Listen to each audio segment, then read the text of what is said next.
Welcome to our series, The Theology of the American Revolution. Today we are going to be talking about the theology of the Declaration of Independence. But before I get started, I want to address two things. First is this book, this will be our primary document today, is the Constitution of the United States of America and select writings of the Founding Fathers. It's a collection of speeches, pamphlets, essays from before and during the Revolution. A big section of it's devoted to the Federalist Papers, and then it moves on to some of the political matters post-founding era. I read this when I was 17. It was a gift I got for my Eagle Scout ceremony. And the second thing I want to address is this shirt. This is a magic shirt. It got that legend back when I was in college. The legend goes that if you're wearing this shirt when you take a political science exam, you can't score less than a 94%. And I have a bachelor's in political science. I can tell you that the shirt works. The legend is true. So now to kick us off today, we are going to read the introductory paragraph of the Declaration of Independence.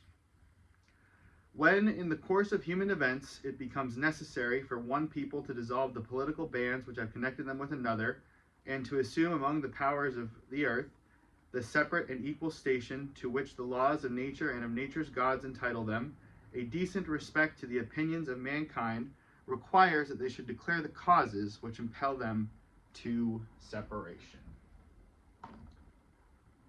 The American Revolution was one of the greatest gambles of all time.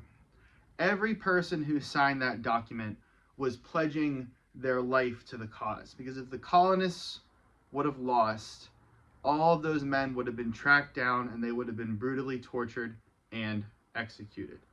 It truly is the greatest gamble, maybe that there ever was, that we can form a government based off of a covenant between God and the people, where our rights don't come from a social contract, they come from on high. That this nation, so conceived and so dedicated, can long endure. Gettysburg Address, greatest experiment, political experiment in the history of humanity. And I want to do 5 points today, breaking down the theology behind this document, and we're going to reference the primary source for each point. So the first point, viewers of this channel will find that this is referenced pretty often, is Imago Dei, man being made in the image of God. So the text goes, "We hold these truths to be self-evident, that all men are created equal, that they are endowed by their Creator with certain unalienable rights, that among these are life, liberty, and the pursuit of happiness."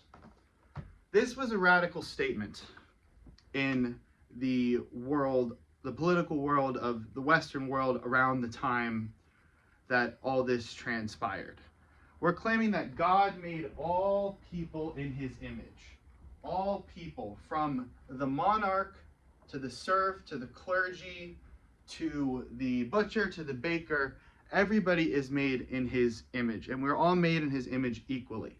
So this implies that no man is born superior to another man. We are all born in the same station. And by that logic, nobody is born a ruler. You see, around this period of time, and certainly going throughout history before this, there was a relationship between rulers and divinity, where some rulers in other parts of the world were considered to be gods in and of themselves, or they were considered to be the incarnation of a god who manifests and took human form. In Christendom, we see kings ruling by divine right. So they are born as a ruler, born as having a station above their subjects, as a condition of birth. And the founders fundamentally rejected this principle, but they didn't reject this principle solely based off of a political statement or a political doctrine. It was based off interpreting and understanding the fact in Genesis that man was made in God's image. And when we talk about social contract theory, we talk about John Locke, the Enlightenment concept that political order should go from the people to the ruler, that the people and the ruler are in a contract, there's some consent of the governed. This makes a lot more sense when we say that the people who are below the ruler are inherently worthwhile. They inherently have that spark of divinity within them that gives them the standing and the right to be governed. So we see in social contract theory the consent of the governed between the governed and the governing body.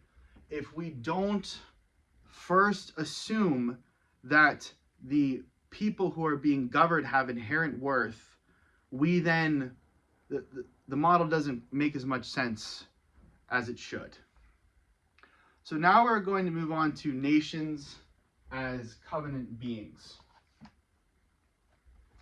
Now, the argument I'm going to make here is that a lot of Enlightenment political philosophy is distinguished from American revolutionary political philosophy, because the Americans had a theological grounding while the Enlightenment people had a scientific grounding. So it's a completely different place to start getting your discipline from. So biblically, we're familiar with the covenant as a relationship where both parties have a duty between themselves, like a contract, but it is also in the eyes of God that this covenant is maintained. So if we boil that down, the relationship between the governed and the governing is covenantal. So a ruler is responsible for his people, and people are responsible for their ruler.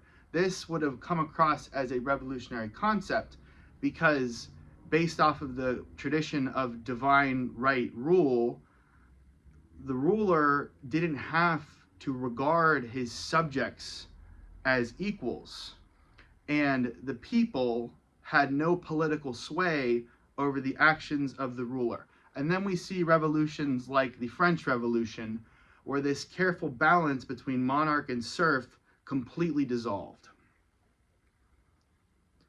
So both are accountable before God, and the ruler, his actions determine the character of the nation. So in the Declaration of Independence, after we get through the first couple paragraphs, we enter a very long section called the Wrongs of the King. And there's a whole bunch here. I'm going to read two of them. He has refused his assent to laws most wholesome and necessary for the public good, and he has obstructed the administration of justice by refusing his assent to laws for establishing judiciary powers. So in the eyes of the colonists, based off of their framework of government, of covenant applied to government, this was an affront not purely on their civil liberties, or not purely on their ability to effectively govern in their local jurisdictions. This would have been an affront to the whole moral order of society, because in a covenant, both parties are linked and both parties stand before God. And now I want to move on to God's law above King's law. And this is a pattern we see in Scripture very regularly. So King David, for example, was a king, but his actions fell short of the law of God. If we go back to our first point, that no one is born superior, no one is born a ruler, and then we take it to this point, that these people who have this earthly authority given to them, this authority, if it contradicts God's rule in the Scriptures, God's rule in the moral philosophy espoused by Christ for how we should treat both our neighbors and our enemies. If a government becomes destructive of those ends, it is inherently fallible, because man's law cannot rival God's law. And once you assume this, you have to take the position that the colonists did. Going to our third point from the document, whenever any form of government becomes destructive to these ends, it is the right of the people to alter or abolish it. So the nation, the empire of Great Britain, had become destructive to these ends in the sense that they were violating the law of God. They were violating the law of God by violating Imago Dei, our first principle today. They weren't treating their subjects as equals. They weren't treating their subjects with grace. They weren't acting in ways that were in accordance with righteousness or justice or mercy. And King George III stood in his own eyes above the scriptures, and he governed from his own authority, not from divine authority. And this was not tolerable based off of the theological, political position of the American colonists. So now I'm going to move on to our fourth point. God intends the nations to be free.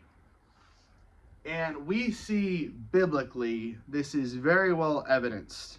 Abraham is freed from Ur. The Israelites are freed from Egypt. In the book of Judges, we see Israel liberated from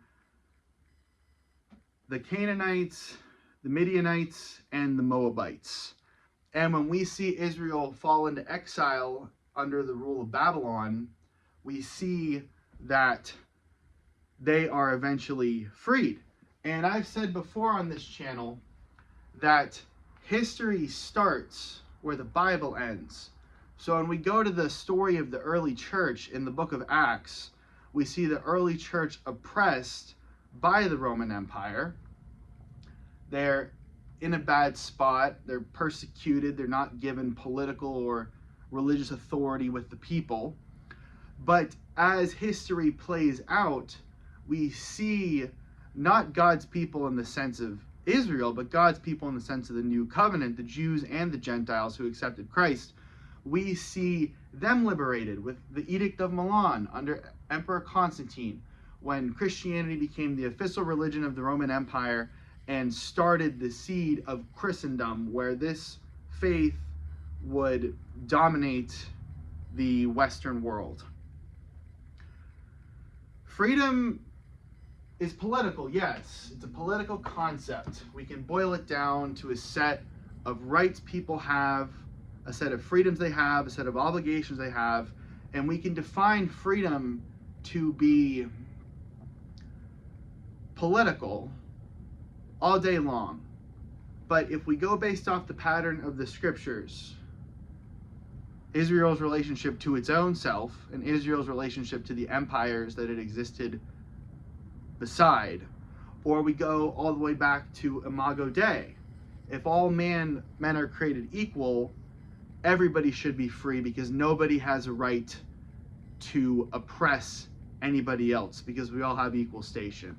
Freedom would be a political concept, a theological concept, as much or even more so that it is a theological concept. And now we're going to move on to the last point, an appeal for providence. Now, the colonists viewed themselves as being part of the same historic tradition wherein God was at work in the nations biblically, Old Testament, New Testament with Rome, and we've seen how that moved forward into a post-biblical expression of these principles. They see themselves within the same story of God divinely orchestrating the affairs of nations. And this would have arisen as a principle during the Great Awakening, where we saw man's relationship to God reinforced in the eyes of the people. This is in the decades before the American Revolution. But right along with that principle of God to individual, we see God to nation. And they saw themselves being governed by providence on a national level. This is God's providence. This is God's rule of the world through his will. And this put the colonists in a pretty interesting place. So this is from the last paragraph of the Declaration of Independence. We, therefore, the representatives of the United States of America, in General Congress assembled, appealing to the Supreme Judge of the world. So they're acknowledging God's authority as judge of the affairs of individuals, as judge of the affairs of nations. And this finally concludes, and for the support of this declaration, with a firm reliance on the protection of divine providence, we mutually pledge to each other our lives, our fortunes, and our sacred honor. But what can we get from that? The colonists saw themselves living in a world that was ruled by God, that God would direct the affairs of their nation in relation to the nation of the British Empire. But there's another layer to it. We've talked about compatibilism on this channel, the interplay between man's will and God's will. We can also see compatibilism on the level of nations, because we see the colonists in this document declaring firmly their resolve to escape this condition of tyranny that they had identified that they had been living in by being under the rule of the British Empire. That's their diagnosis of the situation. And their desire, their will, would be to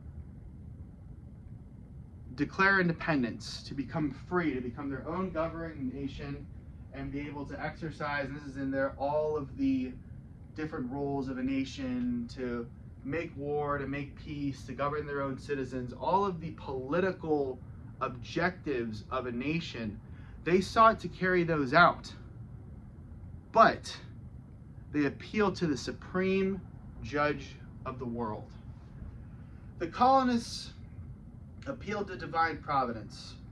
They saw themselves as acting within the will of God, because the colonists believed they were on the right side of history. I know it's a term that's used a lot these days, but they're on the right side of history. They see the violations of the king, how he violates Imago Dei, how he tramples the people, how he oppresses them, how he sees himself as a divine ruler over his empire, that he sees himself in a far greater station from birth than all of the subjects he rules over globally. You know, the sun never sets on the British Empire. It never did set on the British Empire. That's how the colonists saw themselves. And they were convinced that it was within the purview of God's will. They had a religious requirement to rebel. The covenant had been violated. They had to rebel. It was their duty. It was their obligation. It was their moral calling to separate themselves from this tyrannical monarchy that was violating God's will on a daily basis. But they appeal to the supreme judge of the world. And this is the point I'm going to close on. The colonists had this fight stacked against them. We're talking about the greatest navy that at that point in time had ever existed in the history of human civilization.